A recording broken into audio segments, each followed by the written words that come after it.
Well, I think this pretty much closes the book on its Me Too. They're tuning in for Me Too. Oh, the WNBA's not going to like that. Oh, those Angel Reese trolls online that are trying to come for me and other YouTube channels, y'all aren't going to like this. Good. Too bad. Angel Reese seems to be unraveling as Caitlin Clark single-handedly transforms WNBA ticket prices into luxury commodities. We're talking about nosebleed seats costing as much as monthly rent.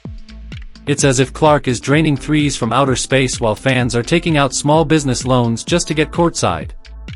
Is she even human? Or is she some sort of hybrid experiment, a fusion of LeBron, Steph Curry, and Taylor Swift rolled into one dazzling supernova? And this whole frenzy?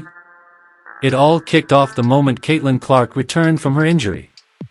Whatever happened to Me Too? Don't hate the player, hate the game, especially when that player has undeniable talent. She's got that ping-pong precision with Stephen Curry range. Case in point, there was a game scheduled for June 7th, when Angel Reese's team was set to face Clark's in Chicago. At first, ticket prices hovered around $76. But once it was announced Clark wouldn't play due to injury, prices plummeted to $25. Clark isn't just handing out assists, she's rewriting the laws of economics. Fans are emptying their wallets, the sports media is in chaos, and league execs are sprinting to pump out merch. The WNBA is being carried, but instead of showing gratitude, some are wallowing in bitterness. It's simple, there was the WNBA before Caitlin Clark, and now we've entered the era of Clarkonomics. Before her, tickets cost less than gas station hot dogs. Now, they're priced like they come with a dinner invite from Oprah. If you're Team Caitlin, comment "Baby Goat" down below, because the stats back it all up. Clark is the engine driving this entire bus. Everyone else? They're just along for the ride.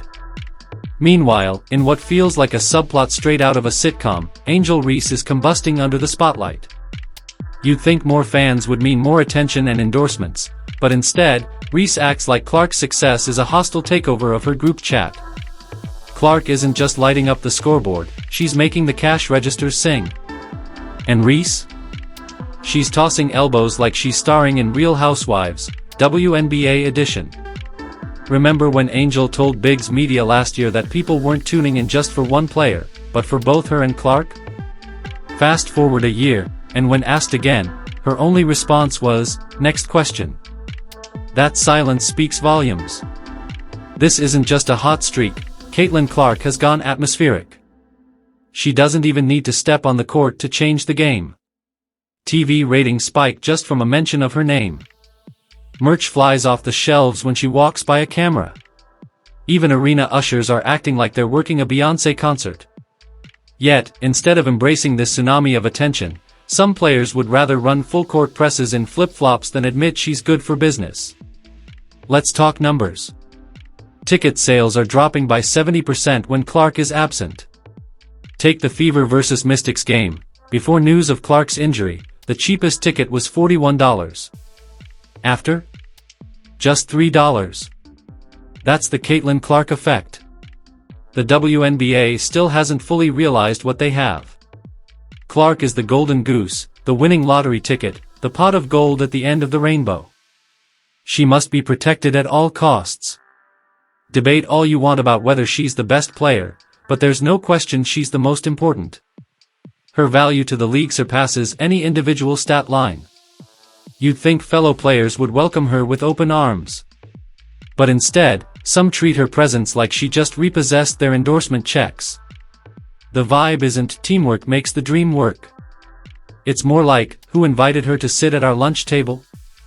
Now, a major shakeup, Caitlin Clark will be out for at least 2 weeks with a quad injury.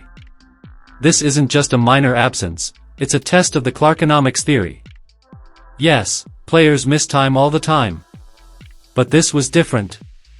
Clark was set to face Angel Reese in Chicago on June 7th, a game so big it was moved to the Bulls United Center instead of the smaller Wintrust Arena. Opening ticket prices were $86. After news of her injury? Dropped to $25. The wild part? Clark could be sitting on the bench sipping water, and the arena would still be full. People show up for the possibility of her presence. Who else gets that kind of hype? Not the athletes who spend more time writing inspirational Instagram captions than putting up points. We respect the veterans, but we also respect the 2.5 million viewers tuning in just to watch Clark get triple-teamed from the logo. Instead of riding the wave, some players seem intent on unplugging the surfboard. There's this strange jealousy, as if Clark stole something they believed belonged to them. But here's the truth, Clark isn't your competition. She's the rocket, and you're out here trying to cut the fuel line. Fans are starting to wise up. They're selling off tickets when she's not expected to play, and hoarding them when she is. That sends prices skyrocketing. Outwardly, it's smiles and handshakes.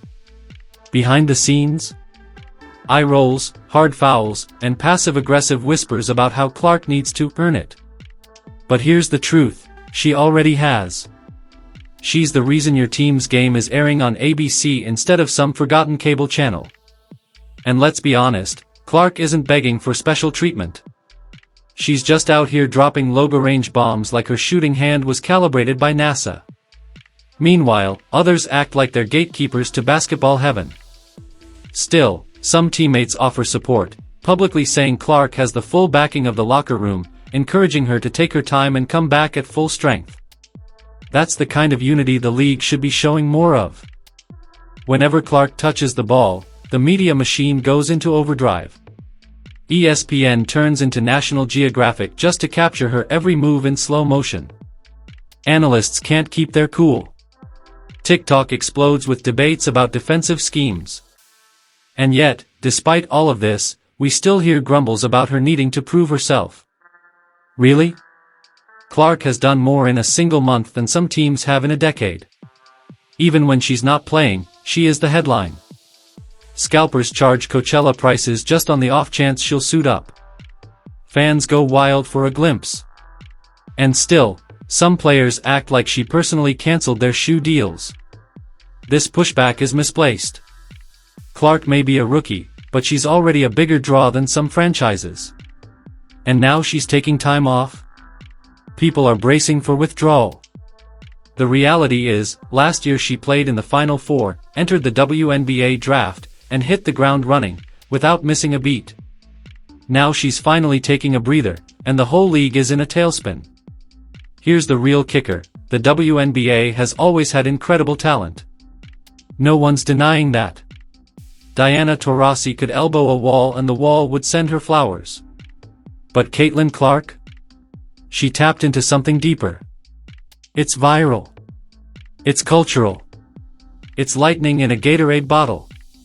And you can't teach that, clone that, or outmarket that. Nobody's pretending she's perfect. She turns the ball over. She gets fouled. Some nights, her shots don't fall. But even her misses make headlines. One head scratch, and 5 blogs wonder if she's concussed.